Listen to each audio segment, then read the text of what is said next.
The Butterfly Effect is a supernatural movie with a twist in that it's really dark, edgy, and gritty. And it's very controversial, and it goes places that no other films go. And when we set about writing anything, the first litmus test we have is, have we ever seen this in a movie before? And if we have, we back off and go in the completely different direction.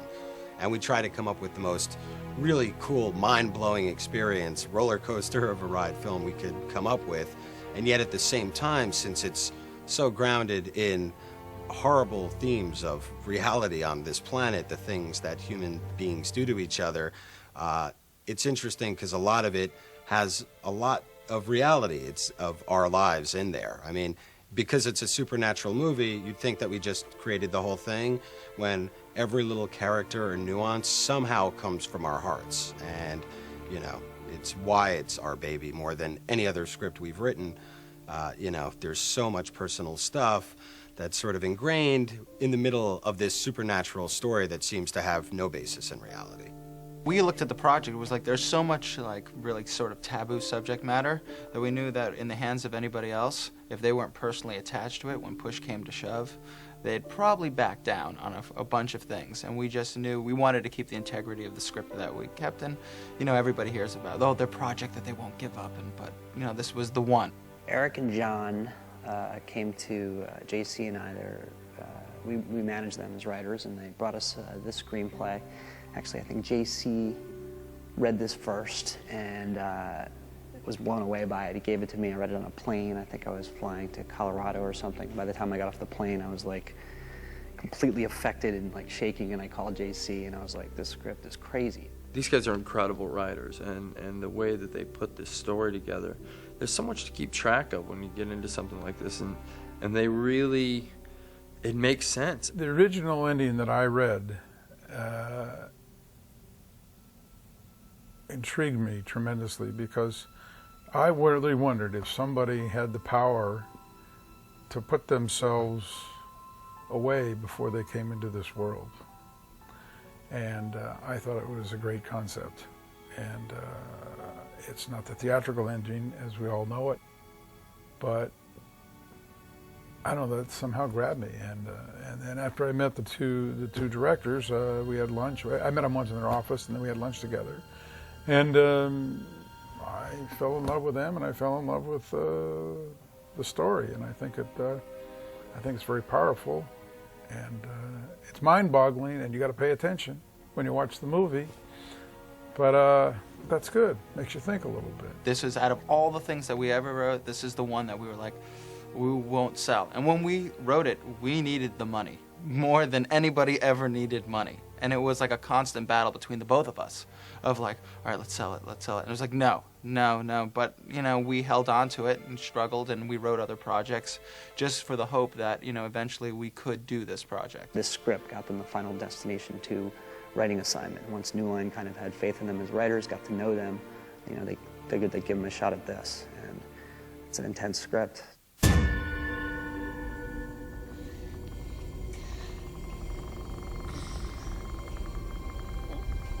Where am I? Where do we all go? Calm down, kid. Stand still. I was just somewhere else. How did I get here?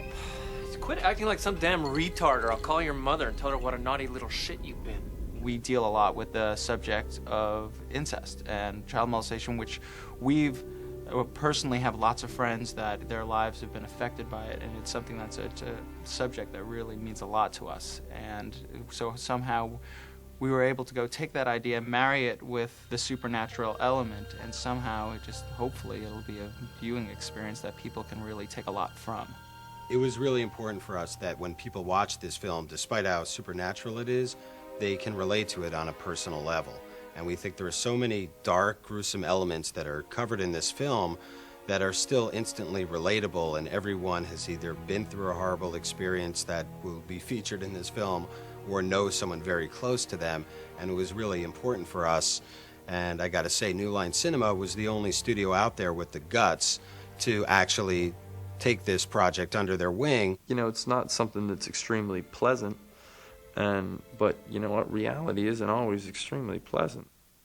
Pre-production, I thought, was going to be like real easy, like we're telling David Ellis, the Final Destination 2 director, yeah, we're going to be in pre-production till, I don't know, like 4 o'clock, and then we'll just come over to the set and have fun, right? And we had no idea that, I mean, it's just interview after interview and talking to your production designer down to like what shade of paint is going to be on that piece of furniture, down to the napkins on the tablecloths in the restaurant scene, and it's never ending. The problem is we have answers for all these questions. Because we had a small budget, we would have to storyboard many, many sequences. Sometimes kids are in dangerous situations and you have to storyboard everything out, or there's special effects, or Ashton's in a wheelchair and he's got no arms, and you really have to know exactly what angle you're shooting everything, because it's going to change how the prosthetics apply, the fake arms and all that stuff. So I think by the end of it, we had like 80% of the movie storyboarded. Yeah, just because we did have a lot of effects, especially all the transitions between realities and stuff. And so, yeah, there was so much little detail in the movie, we had to give everybody the blueprint or everyone would get lost.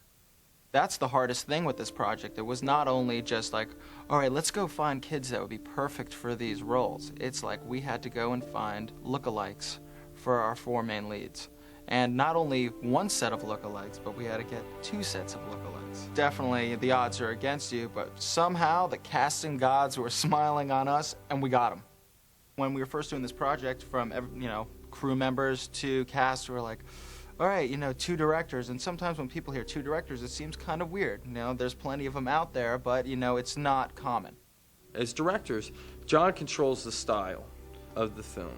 He's more in charge of the look, the way it aesthetically looks, the way the camera is moving, what he wants as his background, the colors, the film stock, these kind of things. And then Eric is more of your acting coach. He, follows the emotional lines of the script and is, kind of our liaison to what they want as a team. But, that doesn't stop John from running in every once in a while either, or Eric from setting up a shot every once in a while. So it's, it's an interesting dynamic. When we first showed up and when we shot the film in Vancouver, we wanted to shoot inside a prison. Eric and I were fans of the film Slam, and we liked how it was really raw when they shot inside a prison within Washington, D.C., and so we told the producers, well, we want to shoot in a prison. The problem in Canada is all of the big, especially Western Canada, all of the big house prisons had been knocked down. So we couldn't get that, and so I was trying to convince the production, well, we'll go back over to the border and we'll go into Washington State and we'll shoot it there. No, it's not going to happen. I'm like, seriously, we'll use the real prisoners? And I'm like, you're crazy. It's not going to happen. Cut to, we're in Washington State.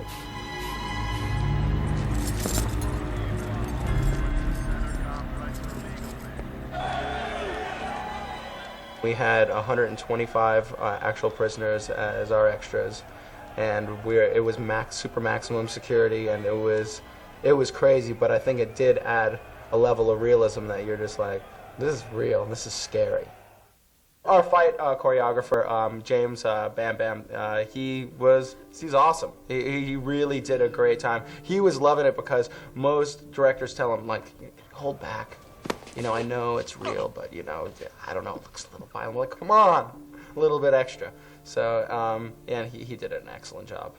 All the fight scenes were really, really cool in that all of the actors didn't even want stuntmen there. I mean, everyone has a very physical or sports-oriented background. Ashton, Willie, Scott, like, they both fight, they both box, they can take care of themselves that way. So they didn't want any of the stunt people around. But more interestingly, I think to me, were the kids who, all they do all day is, skateboard and fall down and get right back up. And we're sitting there with JP, who plays the 13-year-old Evan, and we're sort of in this hotel room rehearsing. And we're like, yeah, well, when the stunt people come in, you're going to probably like get hit by a 2x4 and fly backwards. And he's like this? And he just springs off and lands flat on his back and then like pops right back to his feet. And we're like, yeah, like that, kind of. It was so great that everybody was so physical that there's no stuntmen really in the whole film. Maybe a couple of sequences. Just because we had them there and we felt bad we didn't use them. But like, yeah, the kids definitely had it all. The junkyard scene was really fun to shoot because the kids are totally into it, and it's really violent. It's the kind of thing where maybe half of it made it into the movie because there were so many kicks to the ribs and punches and swinging people in the face with a 2x4. I think one of the biggest gasps we get in the movie is when 13-year-old Kaylee gets hit with a 2x4, and the whole audience, you can just count on this. It's just really violent and unexpected. But we have him working with, like, I mean, it's a rubber piece of 2x4 and stuff like that with like a little rubber fake nail coming out. And it's really scary because you just watch these kids and their natural instincts are so perfect. The kids were just amazing. Everybody in the movie that I've acted with and worked with, they've all impressed me. Like, everyone has done something that I went, wow, I had no idea that was coming, or you had no idea. And I hope in the same light that I'm doing that as well, and that people are going to go, wow, I had no idea this kid could do this stuff, you know. Ashton is an amazing, incredibly intelligent, incredibly insightful actor who delivers on every take. He delivers when he's off camera. He doesn't flub lines. He is there in the moment, as dependable as can be. I've never really seen him do dramatic work. To see that he's such a professional actor where, you know, for his comedic stuff, he definitely knows how to do that.